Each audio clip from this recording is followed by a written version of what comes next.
You asked for it, so here we are. We're learning 3D modeling completely from scratch. Alright, this is gonna be easy. So, we have this thing, and we got a cube. Now, how do I... Okay, why does... I just have to move the camera. How do I rotate this? How do I... Fuck! This was my first hour in Blender. Eventually, I did figure out how to move the camera, and I also realized I wasn't going to learn this program by myself, so I asked Google for help, as I always do, and I started following some tutorials. If you're already familiar with 3D modeling, and if you are, please let me know in the comments, and subscribe too. You probably know it's recommended to use a 3-button mouse. And I don't have a 3-button mouse. I just don't. I don't even have a mouse at all. I am more of a trackpad kind of guy. And this made things even worse in the already challenging quest to figure out a way how to move around this scary interface. This may sound dumb, but being able to finally orbit around the cube and panning the camera felt already like a huge first achievement. But the very first time I got my hands dirty with actual modeling, I made this diamond thing, which is actually just the default cube that has been rotated and squashed from the sides. As basic as it is, getting the default cube to look like this taught me a lot of things about altering an object's transform by modifying its position, rotation, and scale. Using the default Blender primitives such as cubes, cylinders, and spheres, I went on to create progressively more complex models, such as this half of a staircase, which took me so long to make you have no idea, and this little forest, where trees are made up of a cone and a cylinder, which is not very realistic, but, you know.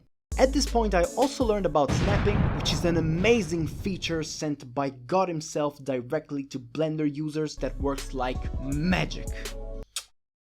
That was a chef's kiss. Here, let me show you what I'm talking about. Let's say you have two cubes. If you want to put them next to each other, you could take this cube, alter its transform, take it down on the z-axis, move it on the other axis, get it closer and closer and closer towards the other cube until it's finally approximately where you want it to be.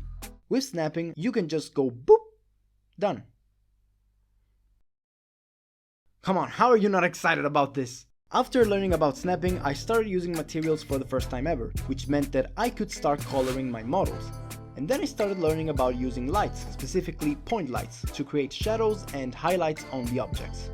And don't get me wrong, this was all very exciting stuff, but then something happened, something so amazing, so crazy, so revolutionary in my way of thinking about modeling that it completely knocked me on the ground. I pressed tab. What? You're saying to me that I can modify the default cube? NANI? What?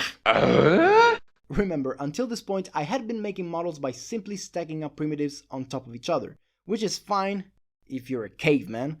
You see, models are made up of faces. Faces are connected to each other by edges, which are connected to each other by vertices. Ideally, they should never have any loose or intersecting geometry, such as random edges floating around or overlapping vertices.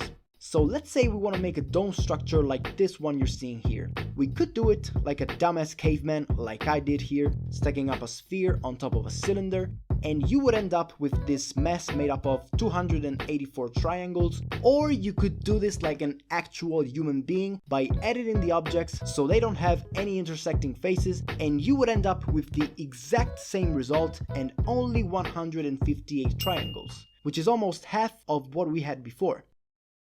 Anyway, feeling confident with this brand new skill that I had, and of course still following tutorials, I made this trapdoor, this blocky medieval-like castle, this green tank, and this Mayan pyramid, which is by far the most complex model I made until this point. Right now Steam says I spent 36 hours using Blender, but considering that I left the program running in the background for a few hours while browsing Reddit, we'll call it 30 hours.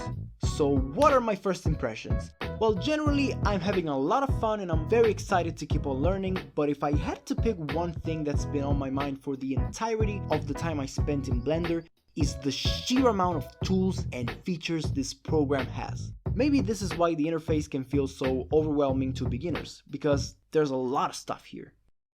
Google says it takes approximately 20 hours to learn a software like Blender, but I can't say that I agree with this. Maybe I'm just a slow learner, but after 30 hours I feel like I still know very little and like I'm still barely scratching the surface of what this program has to offer. But hey, if you have a different experience or opinion, please share it in the comments below. And as you might have guessed, Learning Blender will become a new series on this channel, so if you like this video, show some support, maybe share it with your friends. If you don't have friends,